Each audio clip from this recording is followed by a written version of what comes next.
আসসালামু আলাইকুম। নির্বাচনী ঝড়ে লন্ডভন্ড এনসিপি, এলডিপি, গণ অধিকার পরিষদ সহ অনেকগুলি দলের ঘর একেবারে ছিন্ন ভিন্ন হয়ে গেছে। গতকালকে গণ অধিকার পরিষদের সাধারণ সম্পাদক রাশেদ খান উনি ঘোষণা দিয়েছেন উনি বিএনপিতে যোগদান করবেন, ধানের শীষ প্রতীকে নির্বাচন করবেন। সেটা আজকে উনি করেছেন।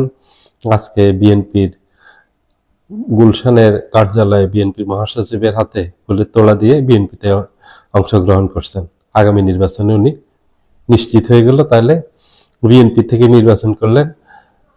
দীর্ঘদিন এই যে গণ অধিকার পরিষদের সাথে ছিলেন তার সাথে সম্পর্ক ছিন্ন করলেন। এলডিপি থেকে যোগদান করলেন এলডিপির মহাসচিব ডক্টর রেদওয়ান আহমেদ। দীর্ঘদিন উনি কর্নেল অলি আহমেদের সাথে একসাথে রাজনীতি করছেন। এলডিপি যখন গঠন করে একদম প্রথম দিক থেকে উনি কর্নেল অলি আহমেদের সাথে ছিলেন।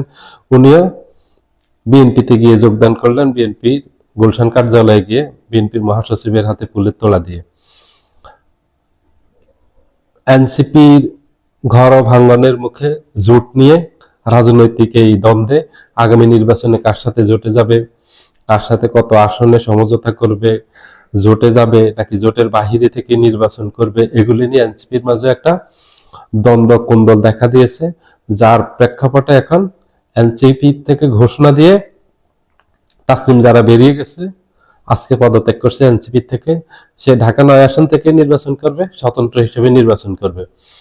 নারী নেত্রী আরো ৫-৬ জন তারা ঘোষণা দিয়ে রেখেছে যদি জামায়াতের সাথে জোট করে তাহলে তারাও বেরিয়ে যাবে।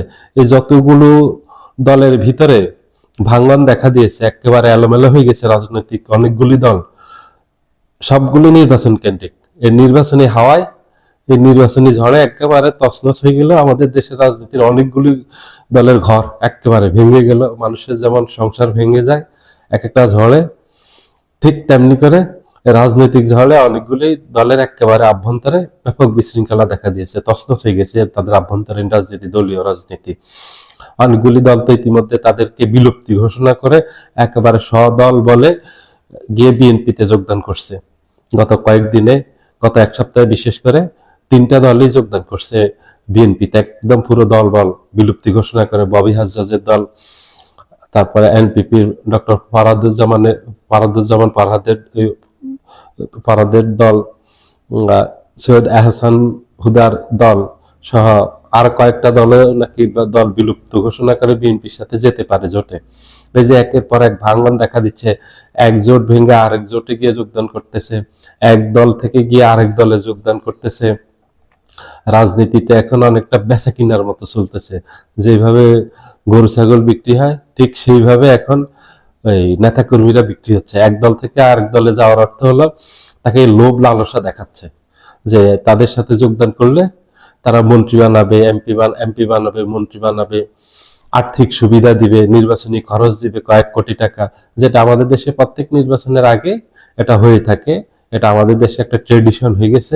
এই নির্বাচনটাও তার ব্যতিক্রম না। তবে সবাই আশা করেছিল হয়তো এই নির্বাচনে আগের অতীতের নির্বাচনগুলির মতো এইভাবে রাজনৈতিক নেতা কর্মীরা বিক্রি হবেন না, বিক্রি হয়ে যাবেন না, একদল ভেঙে আরেক দলে চলে যাবেন না, জোট ভেঙে চলে যাবেন না সামান্য দলীয় স্বার্থে। সবাই দলের স্বার্থ দেখবেন, ব্যক্তির স্বার্থ দেখবেন না, ব্যক্তির স্বার্থে দল ত্যাগ করবেন না। সবাই দলের স্বার্থ দেখবেন, দেশের স্বার্থে দেখবেন, দেশের স্বার্থে দেখে রাজনীতি করবেন। কারণ এইভাবে যদি এক দল থেকে আরেক দলে ছেড়ে চলে যায় তাহলে এটা ব্যক্তির স্বার্থে যায়, আর ব্যক্তির স্বার্থে যখন যায় তখন দল তো উপকৃত হয় না, ব্যক্তিগতভাবে শুধু একটা মানুষ উপকৃত হয়, সেখানে দেশও উপকৃত হয় না, দেশ ক্ষতিগ্রস্ত হয়। ব্যক্তির স্বার্থের কাছে দেশও বিক্রি হয়ে যায়।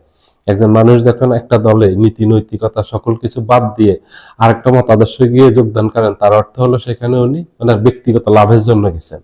আর ব্যক্তিগত লাভের জন্য যারা যান না তারা ঠিক যে আদর্শের দল গঠন করছেন, যে আদর্শে গিয়ে রাজনীতি করছেন, সেই আদর্শের উপরে অটল থাকেন একেবারে মৃত্যু পর্যন্ত। এটাই আমরা দেখছি।